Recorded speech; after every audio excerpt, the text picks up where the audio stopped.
Too often, I'll say barefaced lies. I'll say barefaced lies. I'll say barefaced lies. Again, barefaced lies. Too often, I'll say barefaced lies. I'll say barefaced lies. I'll say barefaced lies. Again. That's right, yeah, we got an agenda. And it's your money we're gonna spend, yeah. Do you wanna where it's all gonna end, yeah? Do you think we ever wanna defend, yeah? Cause when the truth becomes so easy to disguise, you get shooting cold, overgrown, postal folded, barefaced lies. Barefaced lies. Barefaced lies. Hey Sean, you got a party, got that little party going on there. Keep to the left, you can't think right, so everything you do goes wrong, yeah. Incompetence just leads to disaster. Corruption brings it on even faster. What you say? That's right, yeah, we got an agenda. And it's your money we're gonna spend, yeah. Do you wonder where it's all gonna end, yeah? Do you think we ever wanna defend, yeah? Cause when the truth becomes so easy to disguise, you get shit cold, overgrown, postal folded, barefaced. That's right, yeah, we got an agenda. And it's your money we're gonna spend, yeah. Do you wonder where it's all gonna end, yeah? Do you think we ever wanna defend, yeah? Cause when the truth becomes so easy to disguise, you get shit cold, overgrown, postal folded, barefaced lies. Barefaced lies.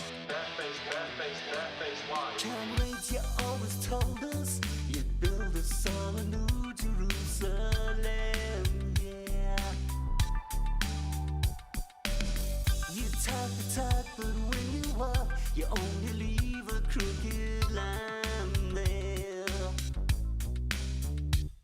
And you don't see the trouble that's brewing if all you do is just what you're doing. That's right, yeah, we got an agenda. And it's your money we're gonna spend, yeah. Do you wonder where it's all gonna end, yeah? Do you think we ever wanna defend, yeah? Cause when the truth becomes so easy to disguise, you get shit cold, overgrown, postal folded, barefaced lies. Is this where you wanna be? Debt and childhood poverty. Oh, somebody set us free from this corrupt kleptocracy. Oh yeah. Barefaced lies. That's right, yeah, we got an agenda. And it's your money we're gonna spend, yeah. Do you wonder where it's all gonna end, yeah? Do you think we ever wanna defend, yeah? Cause when the truth becomes so easy to disguise, you get shit cold, overgrown, postal folded, barefaced. That's right, yeah, we got an agenda. And it's your money we're gonna spend, yeah. Do you wonder where it's all gonna end, yeah? Do you think we ever wanna defend, yeah? Cause when the truth becomes so easy to disguise, you get shit cold, overgrown, postal folded, barefaced. That's right, yeah, we got an agenda. And it's your money we're gonna spend, yeah. Do you wonder where it's all gonna end, yeah? Do you think we ever wanna defend, yeah? Cause when the truth becomes so easy to disguise, you get shit cold, overgrown, postal folded, barefaced. That's right, yeah, we got an agenda. And it's your money we're gonna spend, yeah. Do you wonder where it's all gonna end, yeah? Do you think we ever wanna defend, yeah? Cause when the truth becomes so easy to disguise.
Do not fear them.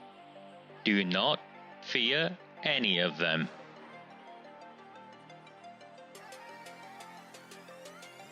On the 20th of November 2003, James Ignatius O'Rourke McMahon was elected councillor for the Failsworth East Ward of Oldham.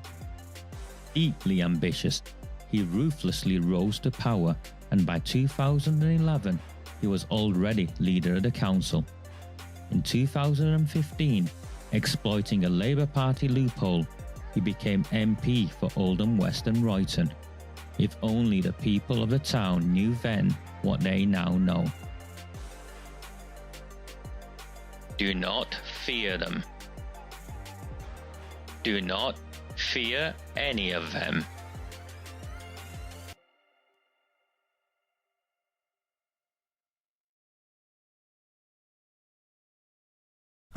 Monday the 25th of May 2026. My name is Raja Miah. This is a Recusant 9 transmission.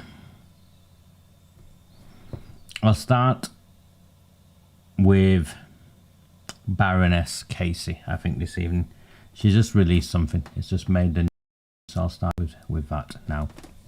So Baroness Casey was speaking at an event this weekend, and she has stated that she felt she had let the grooming gang victims down.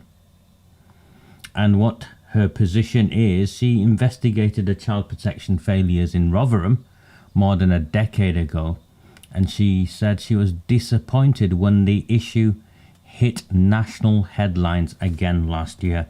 Now, what I'd like to say to Baroness Casey is, if you wrote a report more than a decade ago,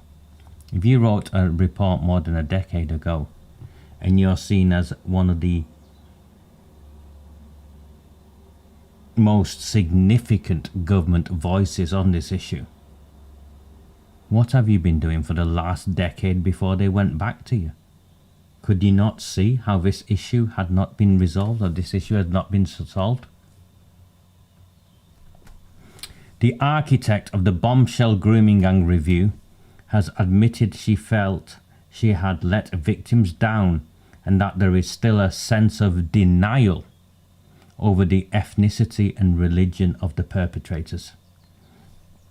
Baroness Louise Casey, who investigated child protection failures in Rotherham, South Yorkshire more than a decade ago, said she was disappointed when the issue hit national headlines again last year. Speaking at the Hay Festival today, Baroness Casey said victims still weren't believed and people were squeamish. The crossbench peer led an investigation into Rotherham Council in 2015 after a separate report found more than 1,400 children were sexually exploited. That means gang raped and trafficked. That's what they mean by sexually exploited. More than 1,400 children were gang raped by groups of mainly Asian, what they mean is Pakistani or Mirpuri Pakistani specifically, males in the town between 1997 and 2013. She concluded that there had been institutional failures in investigating the abuse of children who were systematically raped, trafficked and intimidated. Institutional failures. We now know from Rotherham, don't we, Baroness Casey? We now know that Pakistani policemen were gang raping the little girls in the backs of police cars and involved in the trafficking. Isn't that right, Baroness Casey? It never made your report, did it?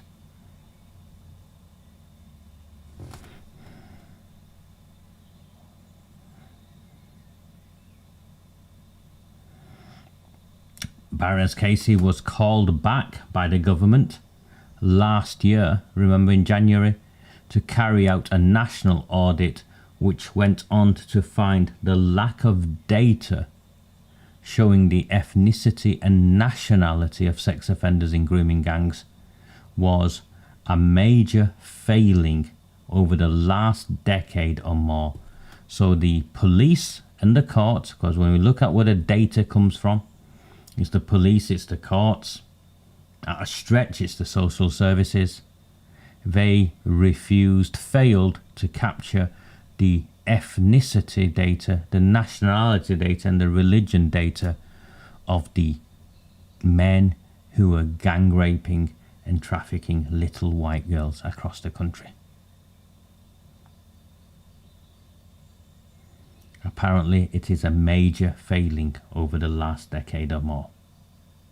She listed 12 recommendations, one of which is this national inquiry.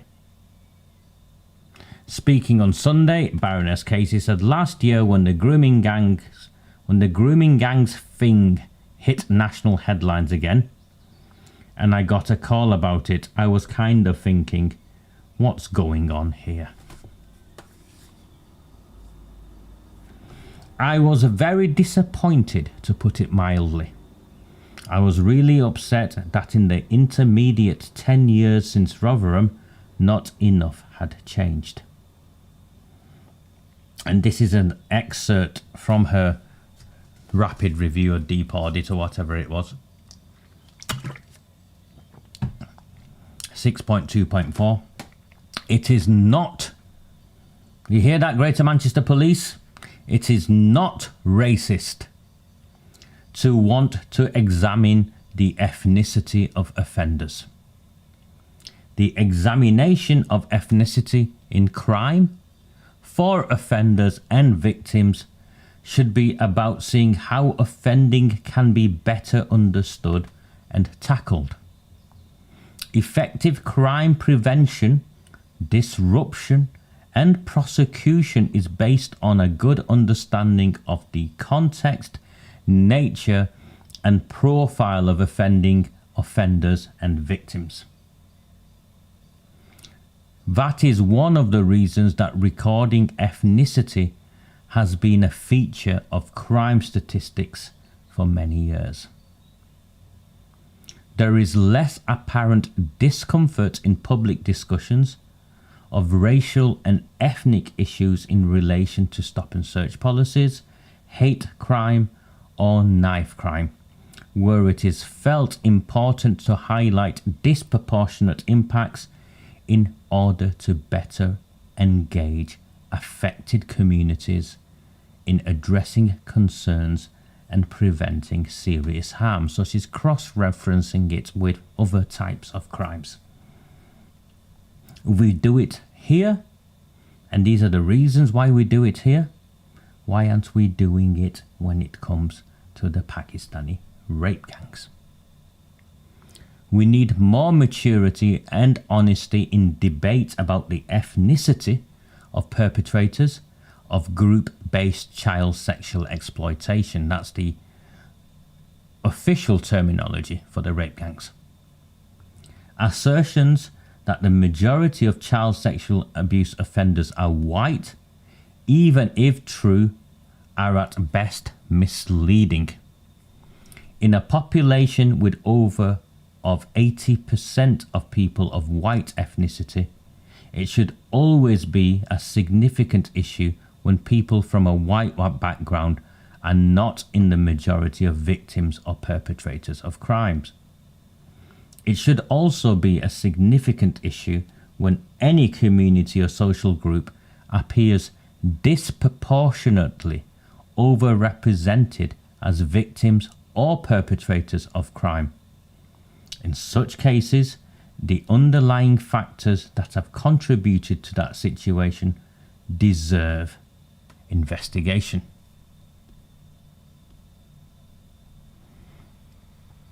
Our collective failure to address questions about the ethnicity of grooming gangs has led to this issue dominating the political and institutional focus, with energy devoted to proving the point on one hand, or avoiding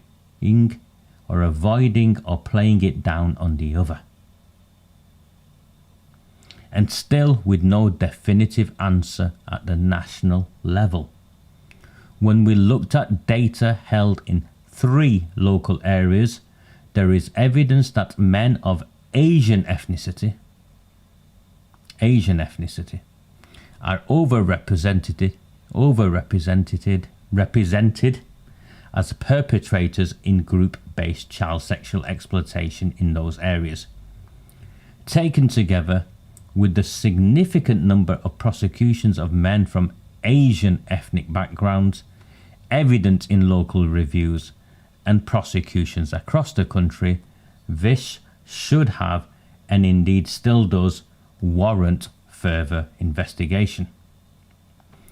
Justice might also have been better served in the past if children's services, the police and other criminal justice agencies had applied fewer stereotypes and judgments to the victims of child sexual exploitation to have given them the protection and safeguarding response they deserved, instead of treating or seeing them as complicit adults. What Baroness Casey is saying is the children's services were racist towards white working class girls. So on one hand avoiding the ethnicity of the perpetrators, but on the other hand racially stereotyping and demonizing the victims. Or at the very least a class prejudice towards the victims. The defensive behaviours of organisations responsible when challenged on their handling of child sexual exploitation has added to the misery and suffering of victims and further hampered efforts to tackle child sexual exploitation more effectively. Resistance and reluctance to review and acknowledge past mistakes, apologise and take action is unnecessary and leaves wounds unhealed. The result of all of this has been a blind spot in the way institutions have addressed child sexual exploitation, with too many of the most important people at the heart of this crime, the victims, many still waiting for justice. The majority, I would say. This pattern will be repeated in the present day unless change happens.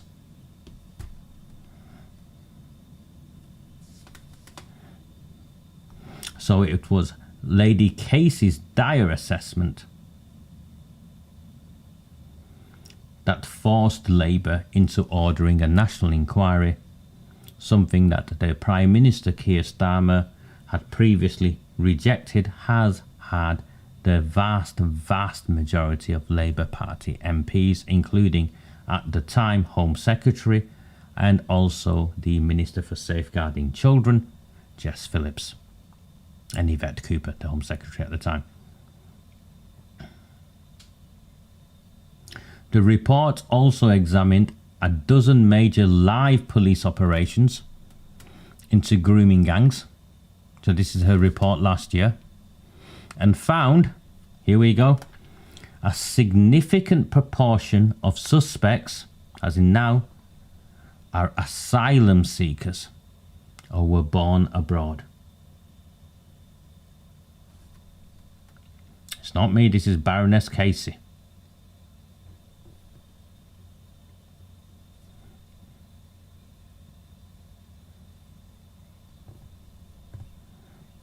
Here is a sentence, or two sentences.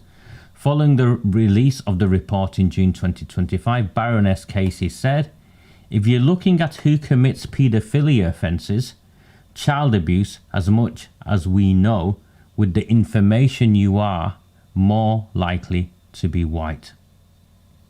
If you look at who in the areas that we investigated carefully for child sexual exploitation in significant areas of the country, there was an overrepresentation of Pakistani heritage men. If you can't collect ethnicity, you can't say what is going on. Our failure to be able to collect information properly and hold people to account for it actually gives the racists much more power." We always have to look at the evidence, and you have to own the truth.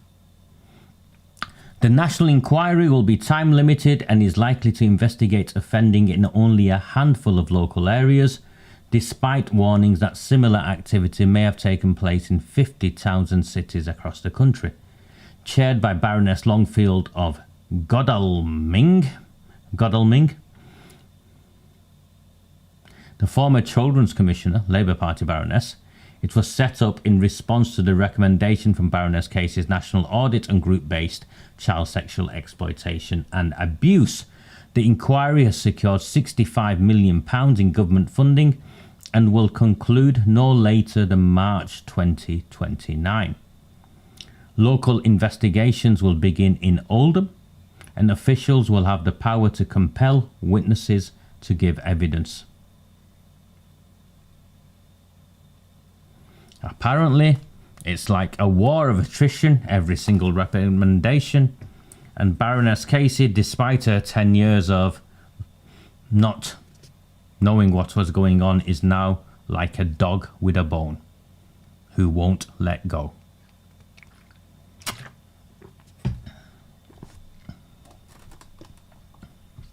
You'll notice Baroness Casey is avoiding talking about the political dimension of what took place, just as she is also avoiding talking about the cultural sort of dimension, the environment, the multicultural utopia that has been promoted and pushed.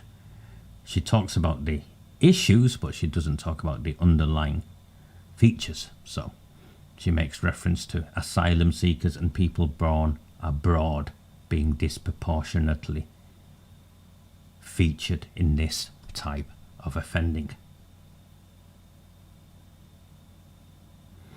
If you are new to me, my name is Raja Miah. Nearly 8 years now we've been at this, and Baroness Casey thankfully at some point saw sense in what was put in front of her and supported a national inquiry. And it is a consequence of Baroness Casey's recommendations that it was forced in the end.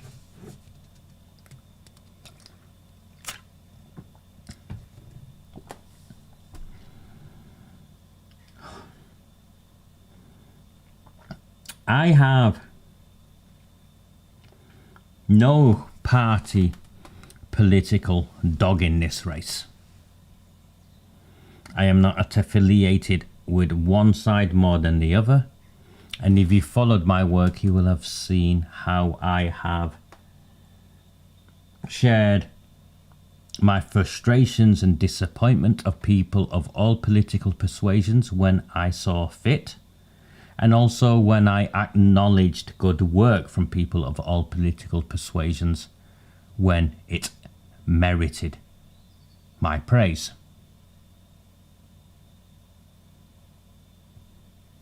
So on that prerequisite, I think, is what I will continue this evening's broadcast on.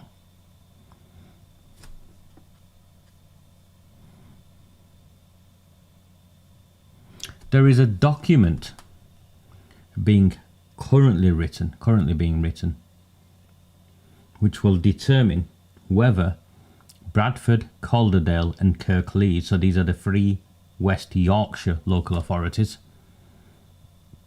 central to what is taking place, like ground zero in many ways. There is a document currently being written which will determine if those areas receive the investigations their victims were promised, or the managed version that protects the institutions that failed them. That's if they get an investigation at all. You've seen that they will only be picking a handful of areas. We know there's 85, there's 50, there's 100, there's a different lists, but it seems the national inquiry will only be picking on a handful of areas. Very bizarre approach. whilst you could deep dive into a handful of areas, you would also, or you should also have it so you get a national call of evidence for the hearings and the public inquiry, but they've not done that, and I think it's clear why they haven't done that, which is why you should be concerned with what I am about to share with you. Baroness Longfield has got to publish by the 13th of July, I think the date is, the characteristics that will determine which areas are selected. Once published, it fixes the scope and depth of every local investigation the inquiry will conduct.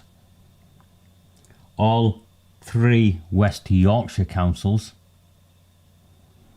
currently have the legal power and the political arithmetic to place formal demands on the public record before those terms are set. Not one of them has so far done this. Not one of them. Oldham got there because we forced every councillor on Oldham Council to write to the government. They passed a motion. Oldham isn't there by accident. We forced it into the national inquiry. Bradford, Kirklees, Calderdale. I don't know if the politicians that are playing you or whether they are just lacking in experience, shall we say, rather than intelligence. There's a leader, and I put something out last week, and some of you wrote to him. There's a leader of Reform, leader of the council. Stephen Place is his name. He's Reform UK's newly elected leader of Bradford Council. He was keen to respond that he has written personally to Baroness Longfield. There's a man called Dan Sutherland. He took outright majority control of Calderdale Council on the 7th of May, 34 of the 54 votes. He has yet to make any formal demands. And in Kirklees, Reform won 29 seats from a standing start on a platform of ending rape gang cover-ups, and then sat in the council chamber 5 days after 277 years worth of sentences were announced. Yeah, there was a story in the papers last week, wasn't there? 277 years of sentences. Kirklees. And the leader stood up and admitted that neither her nor her group of councillors understood the procedural rules of the institution they had just taken control of.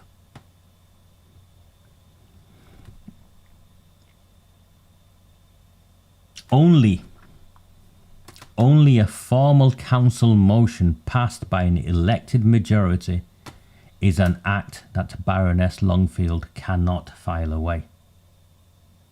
The window to change that is 6 weeks. On the 20th of May 2026, West Yorkshire Police announced that 20 men had been sentenced to a combined 277 years for offences committed in Dewsbury and Batley. That's Kirklees. One victim was 12 years old when the abuse began in 1995. The offences ran until 2003. This is just one case of many that I am making reference to you now. 6 separate trials at Leeds Crown Court began in July 2023 and concluded in September 2024. Reporting restrictions concealed the outcomes from the public throughout that entire period. 20 men committed those offences across 8 years. The public was told none of this until last week. Before those 277 years were announced, Operation Tendercy had already produced convictions for 42 additional men for offences against 18 girls aged between 11 and 17 in Huddersfield. The offences ran from 2004 to 2011. 20 men were convicted in 2018 alone, sentenced to a combined 221 years. Further convictions followed across multiple trials throughout 2023. By my reckoning, and it's just a very loose analysis of the information I can find in the public domain, the total number of men convicted of offences against children in Kirklees, in this way, in the grooming gangs, stands at least 62. Kirklees is one of the primary locations of this scandal. The institutions that presided over the years those networks operated have published reviews and issued statements. Those institutions gave the truth they chose to give. Compelled testimony under oath would extract the rest. Kirklees needs to be, the council in Kirklees need to have an extraordinary council meeting so they can write to Baroness Longfield and say, Kirklees demands it is included in the national inquiry, and it demands the following is included in the investigation, so it helps set the criteria. Kirklees has done nothing. Reform, heavyweight presence there now. Kirklees has done nothing. In Calderdale, 50 men were convicted. Not one institution has been compelled to explain itself. 6 men were jailed in Halifax just this week. The offences ran between 2006 and 2009. The victims were 13 years old. The victim, was 13 years old when the abuse began. Mohammed Shaban received 14 years for 2 counts of rape. Adel Manaf received 8 years. Mohammed Adnan received 4.5 years. The victim's statement read to the court described men who had deliberately identified her vulnerability and used it.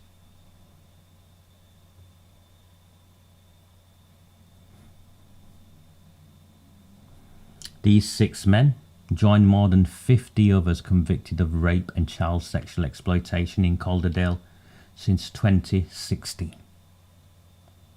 In 2016, 15 men were convicted at Leeds Crown Court for systematically grooming and sexually abusing teenage girls in Halifax between 2009 and 2011. A Court of Appeal judge, when 6 of the men challenged their sentences, said one girl's ordeal transcended the imagination of most people. She had been passed around and used as a sex toy. The longest sentence was 25 years. Between 2021 and 2024, a further 20 men were convicted across multiple trials at Bradford Crown Court for raping and abusing 4 girls aged between 12 and 16 in Calderdale. The offences covered the period 2001 to 2010. Once again, reporting restrictions concealed those outcomes from the public until November 2024. More than 50 men have been convicted across 3 decades of offending and multiple trials at 2 court centres. Calderdale has not been named in the inquiry's confirmed list of areas for investigation. The people responsible for oversight during the years those networks operated have never faced a statutory process. They have not been asked a single question under compulsion. Calderdale Council, I think now, is actually controlled by Reform. 34 of the 54 seats. Calderdale Council is controlled by Reform. My friends in Reform, you are not going to deny this, are you? The grooming gang scandal is something that Reform, from its MPs to its councillors to its local branches,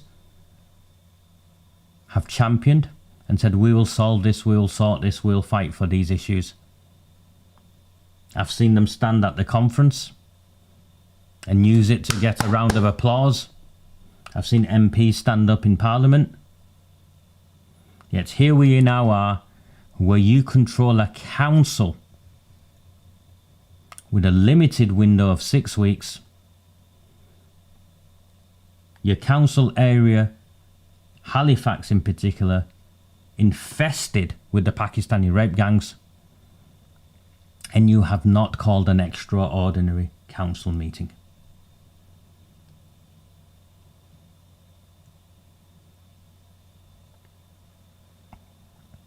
The consequences of that are Longfield will either ignore Calderdale, or if she chooses Calderdale, set the scope in such a way as to avoid uncovering the truth.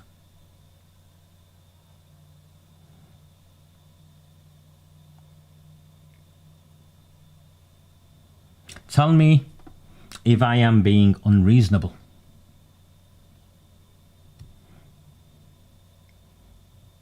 You now have the power to act. Why criticism, our criticism of the Conservative politicians has been consistently that you had 14 years, you did nothing about it, and now you're in opposition, you care. Our outrage at Jess Phillips has been you were in opposition and you cared, and when you went into power, you were complicit in the cover-up. Reform now control Calderdale Council.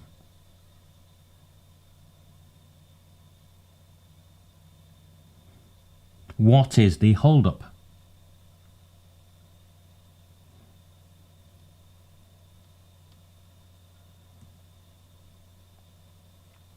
Tell me.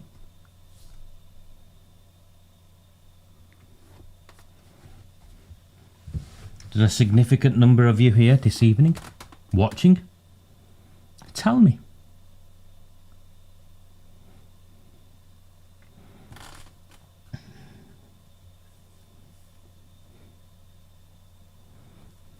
In October 2025, 8 men were jailed at Bradford Crown Court for sexually abusing one child between 2002 and 2004. She was 13 when the abuse began and was in local authority care throughout the offending period. 3 separate trials were required. Raja Zulkameen received 23 years, increased from 18 on appeal under the unduly lenient sentence scheme. Basharat Iqbal Khalik received 21 years. Mohammed Shehzad Hussain received 12 years.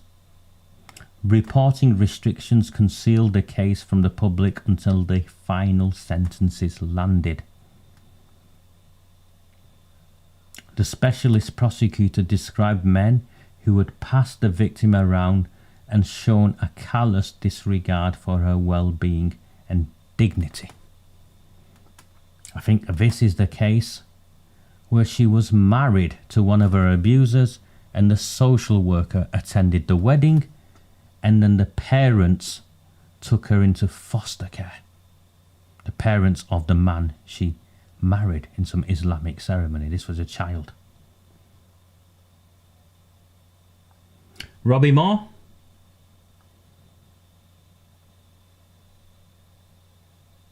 The Conservative MP for Keighley and Ilkley has spent 5 years documenting what lies behind that single prosecution.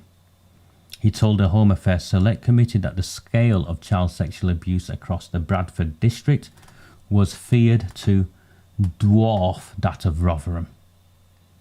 David Greenwood, one of the country's leading child abuse compensation lawyers, said he feared, I'm chuckling because he sent a letter threatening me once, said he feared Bradford had its own scandal and it would dwarf Rotherham. Both men said it on the basis of evidence, and neither have said it in isolation. Bradford's institutional response to these warnings is also on the record. In January 2025, the Bradford District Safeguarding Children's Partnership, comprising Bradford Council, West Yorkshire Police and the Local Care Partnership, stated publicly that examining child sexual abuse in Bradford would cost a huge amount of money, and it was unlikely to provide any new learning. It would cost a huge amount of money. The Home Secretary, questioned by Moore at the Home Affairs Select Committee, contradicted that position directly in the same month, and Conservative group leader Councillor Rebecca Poulsen brought a formal motion before Bradford Council demanding a full independent national inquiry. This was in January last year. So they know how to bring these motions. The Conservatives have brought a motion in front of Bradford Council. Labour, who controlled the council at the time, blocked it. The reason, as good as stated openly in the chamber, they feared becoming the next Rotherham. They feared the truth coming out of the thousands of children who had been gang raped and trafficked in the city by Pakistani men.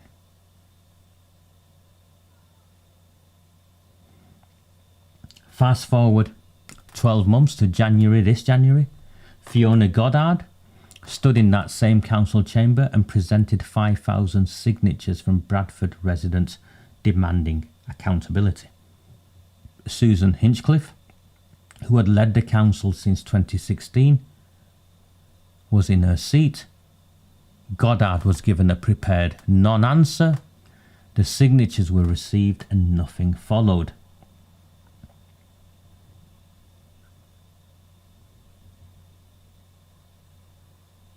Goddard, to her credit, hasn't stopped.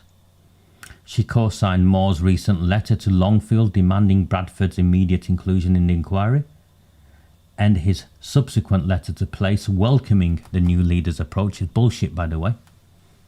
So I'm clear, Robbie Moore. I'll call all of you out. I don't care what party rosette you wear. None of you are stupid. You all know what you're doing.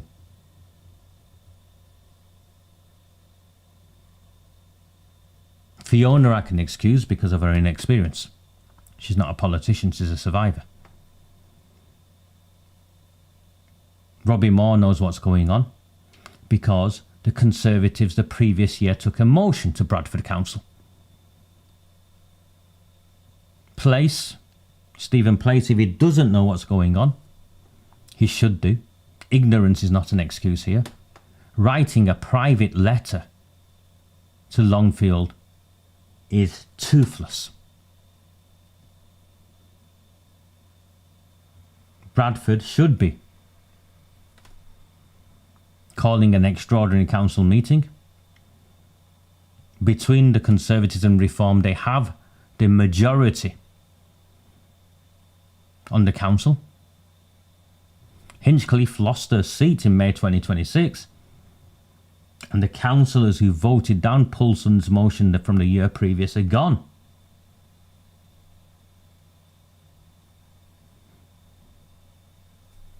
The safeguarding partnership that said a Bradford inquiry would offer no new learning has not been asked to explain that position under compulsion.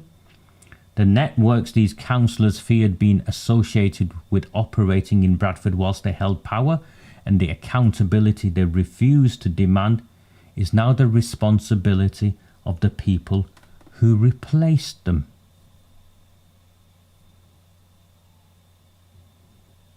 If Reform won't call an extraordinary council meeting, you only need 5 councillors to do it. The Conservatives have the power to do so. Neither have, and they're patting each other on the back over a letter, a private letter, essentially, that the leader of the council has sent. A leader of the council sending a letter in a long list of things that can be done. It is completely ineffective. So once again, tell me.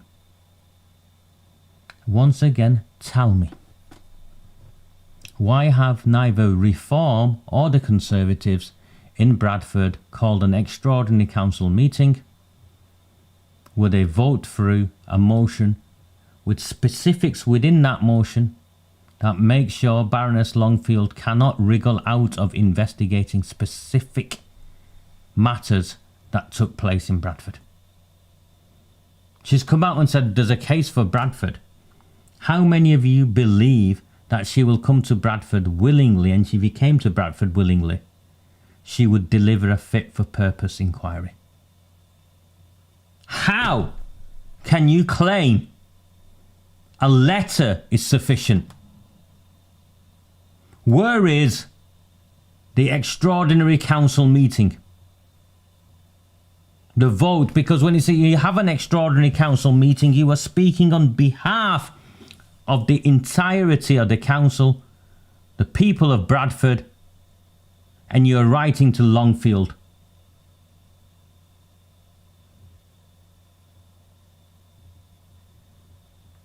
Explain it. You've all grandstanded on this issue, Reform and the Conservatives. You now hold positions of power and influence. In 2 councils, you've done nothing. Actually, in 1 council, you've said you don't understand what to do or how to do it. In 1 council, you've been silent. And in Bradford, you're saying, I wrote a letter. Bollocks, lad. You should be calling an extraordinary council meeting with a motion with very, very specific criteria. Why haven't you done it? Why hasn't the Conservatives done it? Why haven't Reform done it? Come on, I'm here. Explain it to me.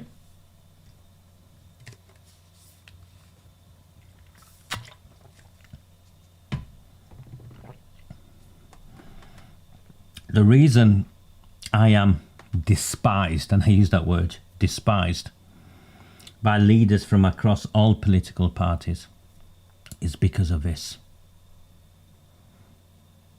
I have an understanding of the systems, the processes, the methods. These people play you. I'm very focused. This is how we can do it, and this is how we will do it. And that's why when you come to my hometown in Oldham, whilst the political elite and the mainstream media despise me, and the Pakistanis hate me, the majority of my town, I think, have a respect for me. What I am sharing with you now we did in Oldham, we now have to do elsewhere. We have to shame these politicians into acting.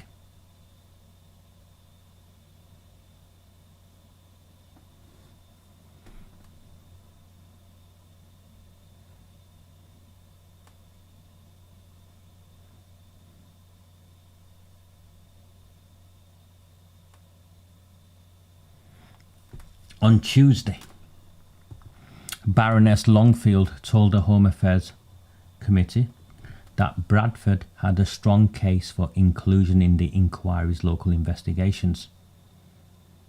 She said an announcement would come in 6 weeks. Eleanor Kelly, that's one of the inquiry's panellists, explained at the same hearing why no announcement had been made yet. Announcing areas before the criteria are published would expose the inquiry to judicial review by the councils being named. That works against Bradford, Calderdale and Kirklees only if those councils remain passive. Yesterday I talked about the Royton Independents here in Oldham. Maggie Hurley sticking her tongue, wedging it between the bum cheeks of the Pakistani sectarians. Well, here you have the Reform and leaders of Bradford with their Conservative partners, same in Kirklees, and the Reform councillors in Calderdale that control the council. All three of them sticking their tongues wedged between the National Inquiry and Longfield's butt cheeks. How many of you believe Longfield will do the right thing? How many of you think, oh, we'll leave it to her and she'll be all right, she'll come and do the right thing? How many of you?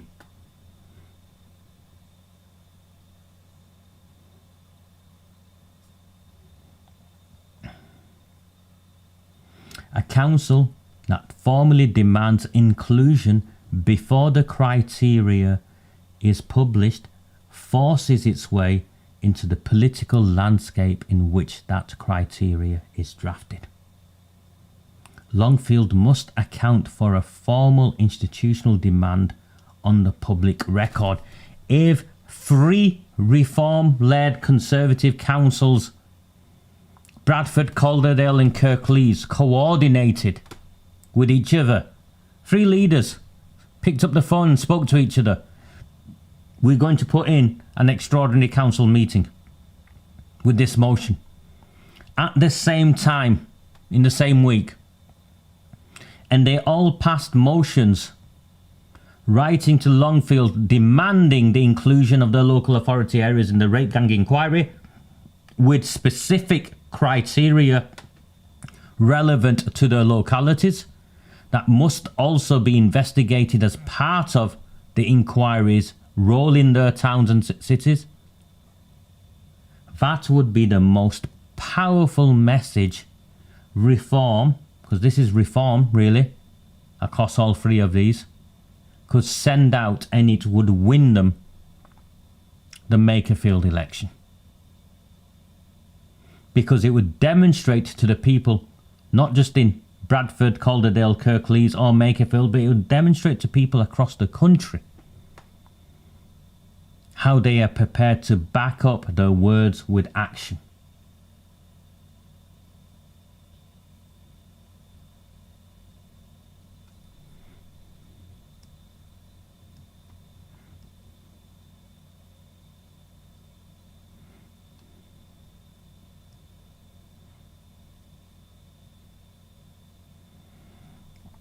The criteria document is not an administrative formality. It sets which institutions are examined and fixes the time periods and scope of each local investigation. It is being written now by a team that has received no formal institutional demand from Bradford, Calderdale or Kirklees. Once published, it fixes the terms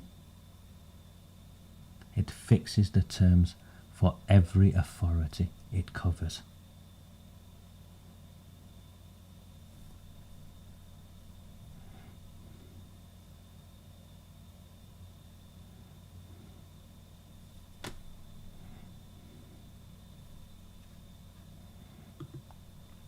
It's not difficult, is it? It's not difficult at all. Phone each other.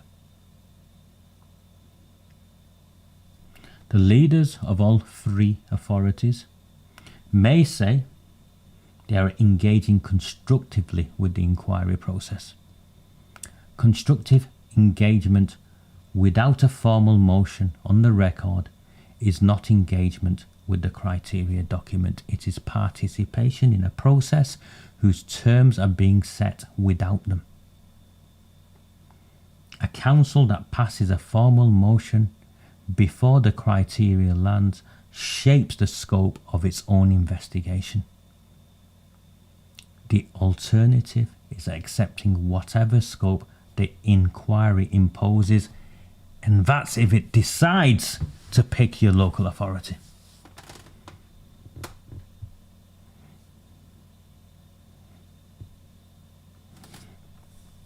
The Bradford lad went to the Yorkshire Post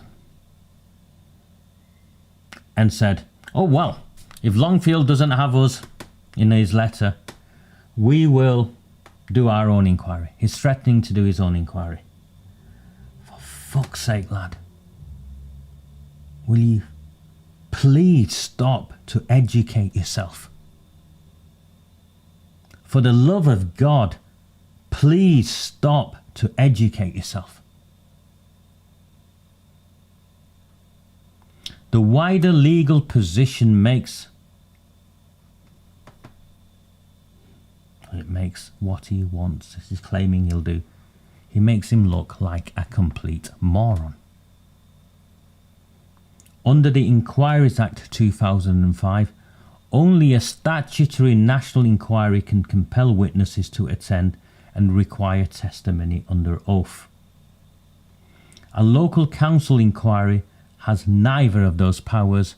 It is confined to internal documents and the voluntary participation of current staff. It cannot force the truth from the people most likely to resist giving it.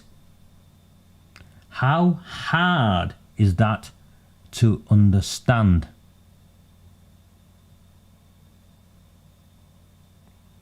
Without statutory compulsion, every official and police decision maker who presided over the years those networks operated can simply decline their invitations.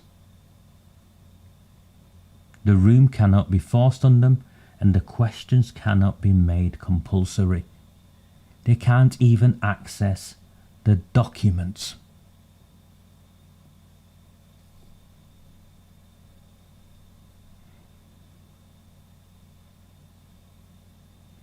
A formal council motion passed before the criteria is published enters the political landscape in which those criteria are being drafted.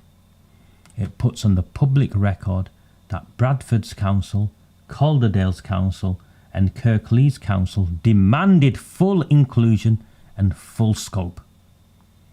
It creates the basis of a legal challenge if the criteria emerges in a form designed to limit the scope of any local investigation.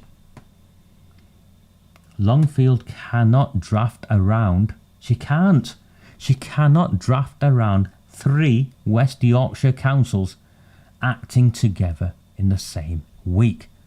So why aren't they doing it? Bradford Council has 90 seats. Reform holds 29 of them. The Conservatives hold 18. They've also formed the Conservatives have got one more with some independent councillor. Between them they carry the majority. There are 48 between them. The people who blocked Poulson's motion the year before and gave Goddard's prepared non-answer, they're gone.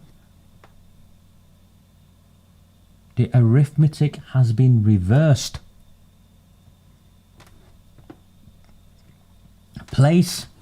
Stephen Place can tomorrow requisition an extraordinary council meeting with Reform's 29 members alone. He doesn't need the Conservatives, he just needs 5. Under the Local Government Act of 1972, any 5 members of the council can call one at any time. The Conservatives have the numbers to call one. They do not need to wait for July or the next scheduled full council date. In fact, They haven't got the time. If they are serious, they haven't got the time. And present a formal motion for an extraordinary council meeting demanding Bradford's full referral to the National Rape Gang Inquiry before the full council this month.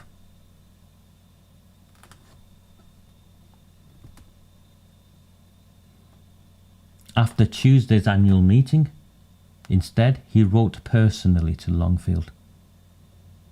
He described it as his first act as leader and added that if Bradford is not included in the inquiry, his administration would undertake all steps necessary to begin the process of an independent inquiry. Stephen, Councillor Place, what are you doing? What on earth are you doing? Who is advising you?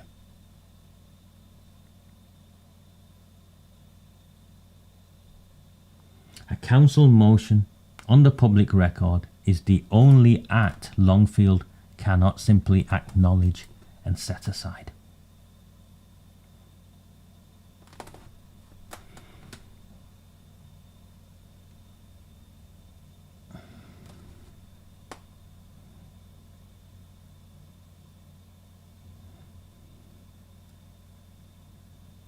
And you know, his threat of a local inquiry.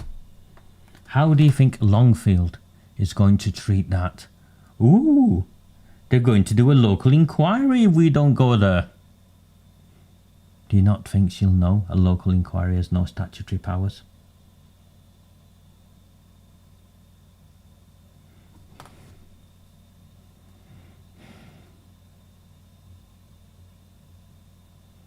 A formal council motion demanding full statutory scope, insisting that Bradford is included in the national inquiry, is the only act that can ensure Bradford receives the attention it deserves.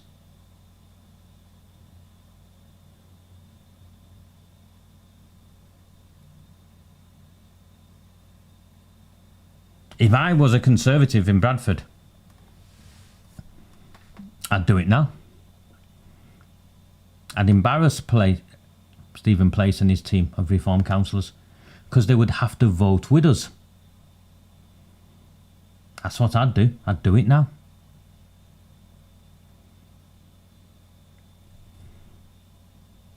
On the 7th of May, 2 weeks ago now, Reform won 34 of the 54 seats in Calderdale Council. They have an outright majority of 14. Dan Sutherland is their leader. The Conservatives were wiped out. Reform needs no coalition and no other group's votes. Sutherland can requisition an extraordinary meeting this week with Reform members alone, pass a formal motion demanding Calderdale's full referral to the National Rape Gang Inquiry and place his council on the public record before the criteria is published. 6 men were jailed in Halifax last week. More than 50 have been convicted in Calderdale since 2016. The institutions that fail these victims have never been compelled to explain themselves. Calderdale is not on the inquiry's confirmed list. It will not make the inquiry's confirmed list unless Calderdale Council call an extraordinary meeting and demand their inclusion.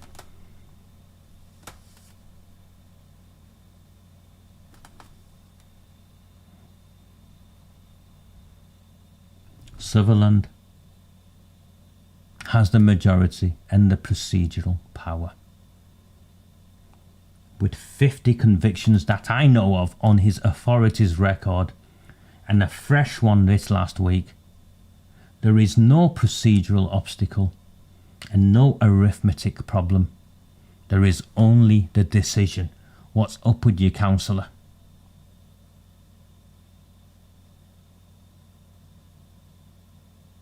Children in your local authority have been dragged off the streets, groomed, gang raped and trafficked. in unknown numbers, and you have the power to intervene. Belonging to a political party that has been unequivocally clear on its position here, and you do nothing?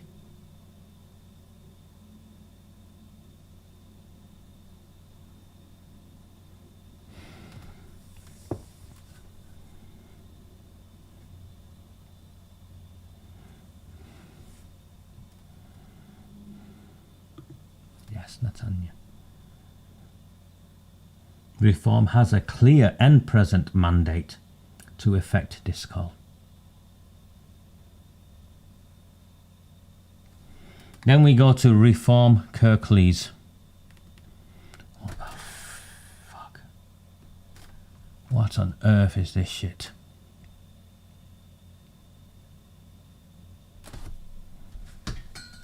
I don't understand the Constitution. I have not had sufficient time to read that as yet. I don't understand what standing orders are, what they're made up of, nor do I understand what an amendment is. I understand that Councillor Bolt does and is a well-respected councillor because he actually knows all of those rules.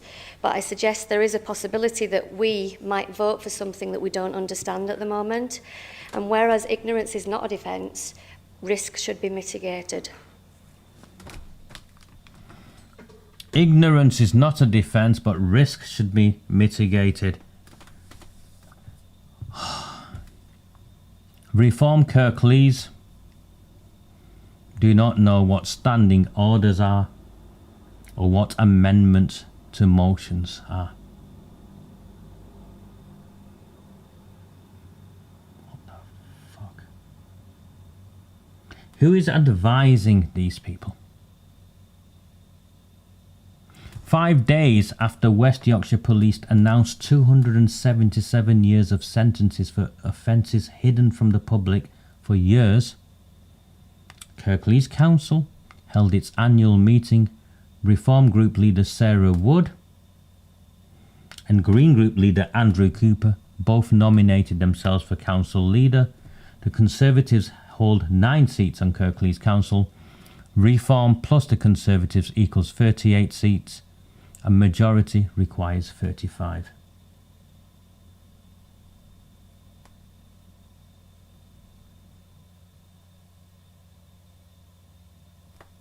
The Conservatives had the arithmetic to put Reform's candidate into the leadership.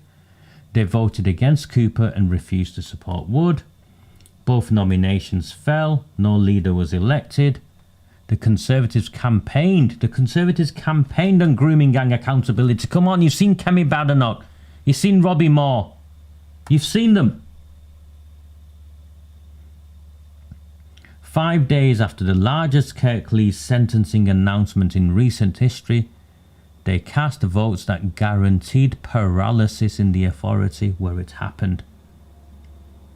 That choice has a consequence. The consequence is that Kirklees has no elected leader and no formal institutional demand on the record when Longfield's team sits down to write the criteria that will determine what the inquiry examines. I've just played you the clip. Sarah Wood said publicly in the chamber that her group did not understand the procedural rules they were operating under and were voting without knowing what they were deciding. I've got some good news for you, because I have an understanding of a little bit of understanding of some of this. Reforming Kirklees won 29 seats from a standing start on a platform of ending the rape gang cover-up.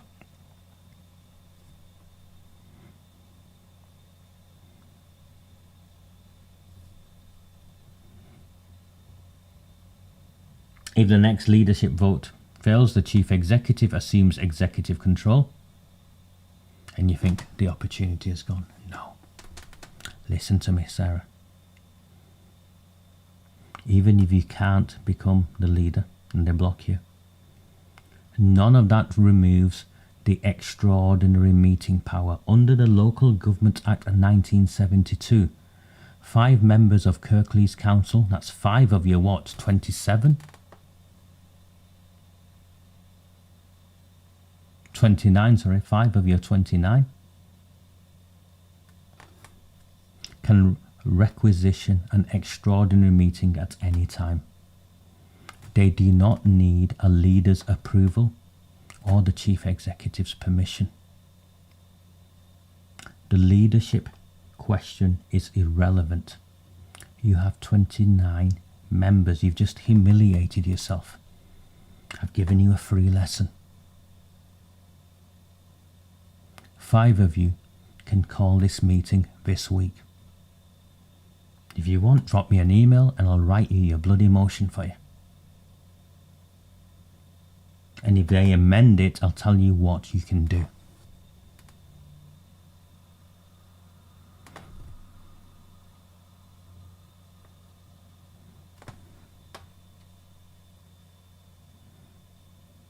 And of course, the Conservatives will not dare vote against reform, will they?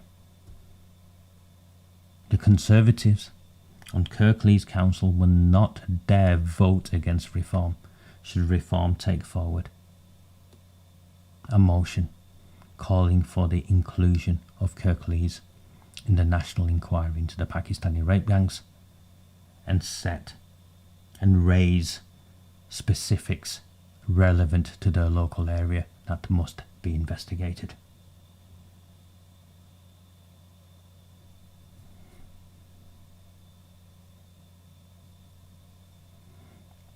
Bradford, Calderdale and Kirklees have documented histories of organised child sexual exploitation, the Pakistani rape gangs, stretching back decades. 3 sets of recent convictions sit on their records, 2 of them hidden from the public until the past 6 months. All 3 local areas have new administrations where reform holds the decisive arithmetic. And all 3 face a small 6-week window of opportunity before Longfield's criteria fix the terms of what happened and then will restrict whether or not these areas form part of the national inquiry. 3 coordinated extraordinary council meetings called in the same week, passing the same formal demand, create a political fact that cannot be drafted around. A single council acting alone can be managed into the margins. 3 working together in the same week cannot be, and I say to my friends in reform, it will win you the Makerfield election. It will also win you the Makerfield election because the people in Makerfield and the people across this country will see finally we have a political party who, when it comes to the rape gangs, means what they say.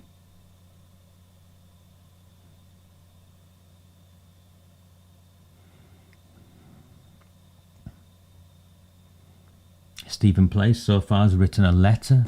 Sutherland, with an outright majority, has made no public demand, and Wood's reform group admitted in the council chamber that it does not understand the procedural tools available to it. And the Kirklees Conservatives used the vote once to guarantee paralysis and face a second leadership vote later.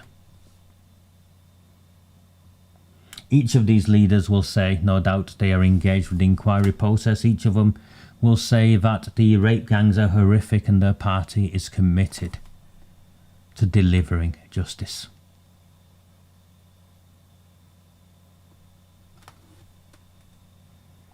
Each of them has the power to act. Not one of them has. If the criteria document is published before any of these councils has placed a formal demand on the record, the hearing rooms will eventually fill with the officers and leaders from other places. Do you know why? Because in these three places, Bradford, Kirklees and Calderdale, the rape gangs were an epidemic. And it is these areas that Longfield and her team will be doing their best to avoid investigating. And should they investigate these areas, they will make sure the criteria is established in such a way it will do its best to prevent itself from finding the truth. Come on, people. The extraordinary meeting power belongs to all three of you. The votes are available. You have the power. It is now up to you what you do with it. You cannot grandstand on this issue. And then when you find yourself in a position where you can do something meaningful for the people that elected you, for the love of God, what is preventing you from doing this?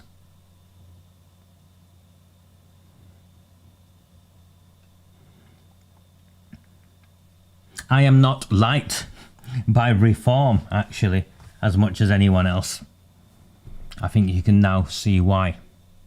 I am not here for party political benefit. I am here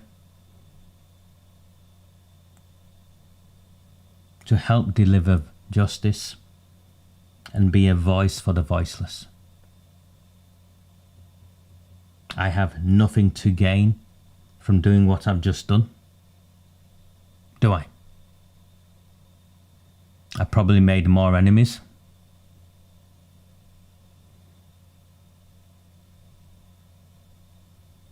And I leave it to you to judge me.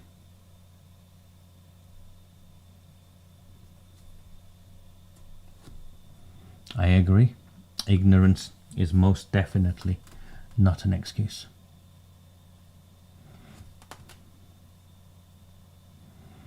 And I think that's what I'm saying to you.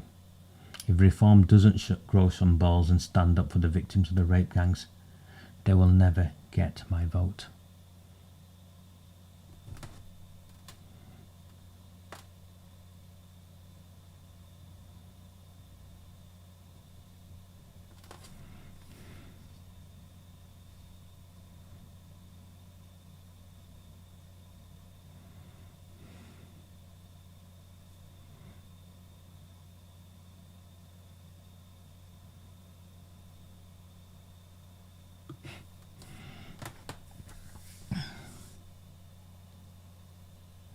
I'll post something tomorrow, overnight tomorrow. I'll put an article up on Redwall and the Rabble.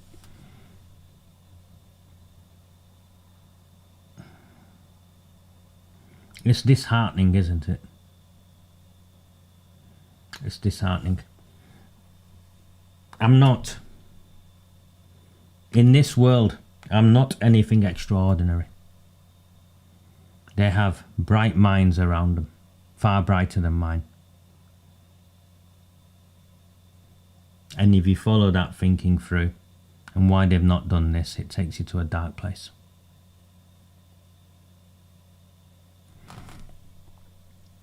My work is only possible with your support. I put all the content out for free. I've lost over 100 subscribers over the last 3 months. It's summer. Last year I lost a chunk as well. So please, if you are the thousands, one of the thousands who just turn up, take my content for free. The work I do is only possible because there are a small number of people who do choose to support me. Please, if you can, sign up to my newsletter, Redwall and the Rabble. It's completely free. You only pay if you can afford to do so. I think it's the equivalent of 75 pence a week or £30 for the full year. That's the lowest one. You can pay more if you want. Most people don't. Or if you can't commit to anything like that, spend £3 and buy me a coffee or send me £1 on PayPal. Some people do. All of it makes a difference. All of it helps keep me going. At the very least, like and share. I'm grateful to those of you who, on our very modest YouTube channel, support me with super chats. Thank you so much. The advertising income is next to nothing, so the super chats make a difference. Thank you, Darcy. Thank you, Natanya. Twice, thank you so much. Thank you, Rian. And thank you, Ada. It's always a small number. It's the same number of people who tend to support me, and it's heartwarming, and it's also disheartening. You see what I risk. You see what I do, and you see the value I bring. We did this in Oldham, and that's why we got it to where it is now. And we are now having to do this across the country because no one else is actually doing this across the country. My name is Raja Miah. Very good evening. Do not fear them. Do not fear any of them.